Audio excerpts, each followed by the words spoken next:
Elon Musk has officially declared that he will not be purchasing Twitter as a result of everything that has happened, including all of the criticism that he has received. And after finally reaching an agreement, Elon Musk has decided not to purchase Twitter. Yes, the tech billionaire has opted not to buy Twitter for a variety of reasons, which you may learn about by watching the video till the conclusion. As a result of everything that's happened, Elon Musk has said publicly that he will not be purchasing Twitter. He has decided not to purchase Twitter despite all of the terrible attention he has received, and after eventually striking an agreement. Hey everyone, and welcome to Tesla News, where we bring the newest and best updates about Tesla and Elon Musk. For daily videos, please consider subscribing to our channel. Even as Twitter fought to keep the $44 billion deal on track, Elon Musk, dubbed the chaos agent by the media, continued to generate confusion over his $44 billion acquisition of the social media giant on Tuesday. On the morning of May 13th, in the wee hours of the morning, the billionaire tweeted that he couldn't proceed with the acquisition until he got more information regarding the platform's spam and false accounts. After a few hours, Twitter stated the deal would be completed on May 13th. Regardless of the fact that he'd already agreed to purchase Twitter last month, Musk's attitude to the deal was getting increasingly erratic, leaving investors, bankers, and even Twitter itself scratching their heads. According to several analysts, he has either been trying to drive down the acquisition price and cancel the deal entirely, and his tactics, which included making market-moving remarks off the record, have alarmed a lot of people.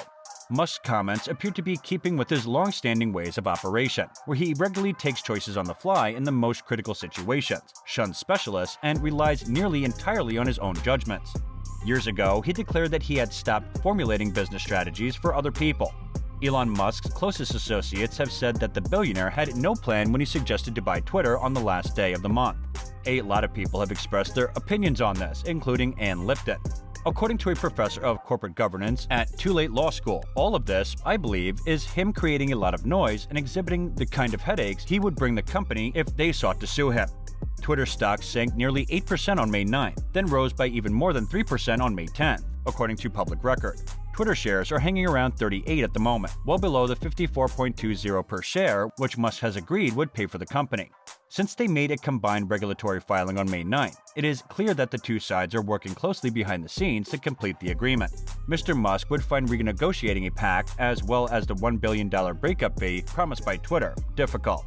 A unique performance clause in the purchase agreement permits the corporation to sue him and compel him to finish the business, so long as the debt he secured isn't in jeopardy.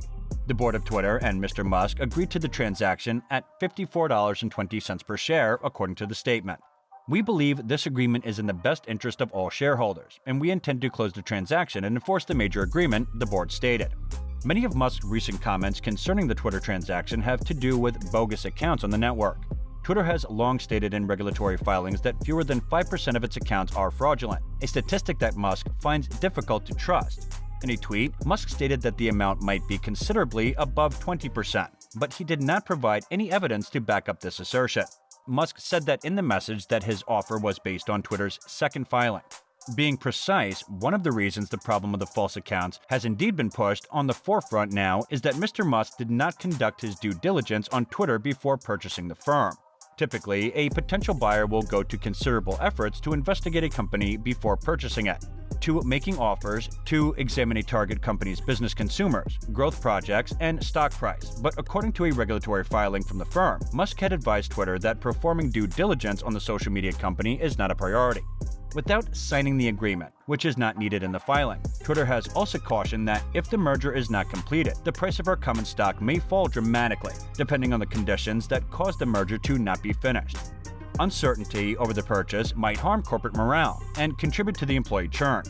With his public comments doubting the transaction, Musk has been increasing the pressure on Twitter. Last week, he reportedly began tweeting about his ambitions to buy the platform and stated that it was on pause until he could establish the level of spam and fake accounts. He later issued a statement indicating he was still dedicated to the contract, and over the weekend, he tweeted that Twitter's legal department had contacted to complain that he had violated a non-disclosure agreement by discussing the size of Twitter's bot sample. Because of the concerns about spam and false accounts, Musk's Twitter arrangement contains a non-disparagement clause, which means that he can't say anything unfavorable about the partnership. A few days later on May 9th, Musk said at the technology conference in Miami that negotiating a cheaper price with Twitter was not out of the question.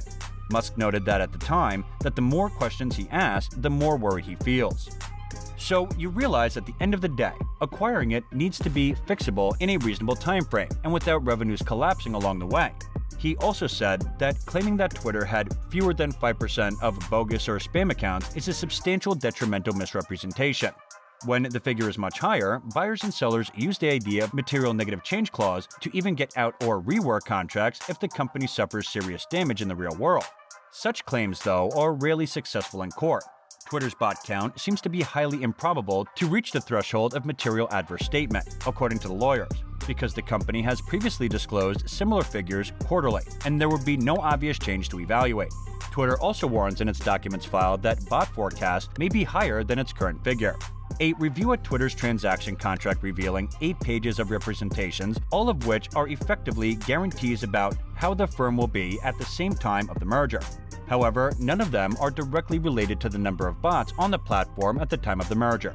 Twitter CEO Parag Agrawal also wrote a lengthy thread explaining how the firm calculates its bots population, claiming that the company's internal estimations for the prior 4 quarters were all much below 5%. He also wrote a tweet to the Securities and Exchange Commission requesting that it investigate the meta in its filing. In a discussion with numerous institutional investors, Twitter also listed a number of important hurdles it faced in deciding to choose whether or not to accept Musk's offer. Twitter's founder Bret Taylor advised the board to weigh Musk's proposal against the risk of becoming a publicly traded company. Twitter also stated that its management and bankers had received interest from a number of financial sponsors and institutional investors, but none of the parties had come up with a specific counterproposal. Musk's antics have put the board in a dilemma, according to Ellie Klein, co-chairman of the global investor activism practice at the law firm Schultroth and Zabel. Mr. Klein stated, "It then becomes a question of how long you want to spend fighting with Elon Musk, even if you have a really great fact pattern. Life is too short to fight with Elon Musk, as we all understand only too well." EditionCNN.com posted a video where it says, in its quarterly financial report released on April 28th, Twitter estimated that fake or spam accounts made up fewer than 5% of the platform's active users during the first 3 months of the year. Twitter noted that estimates were based on a review of sample accounts and it believed the number to be reasonable. So this was all, and your thoughts in the comments section below. Also like, subscribe, and share our channel. We will see you soon with our next video, so be with us. And if you like this video, be sure to check out our other videos. Thank you so much for watching.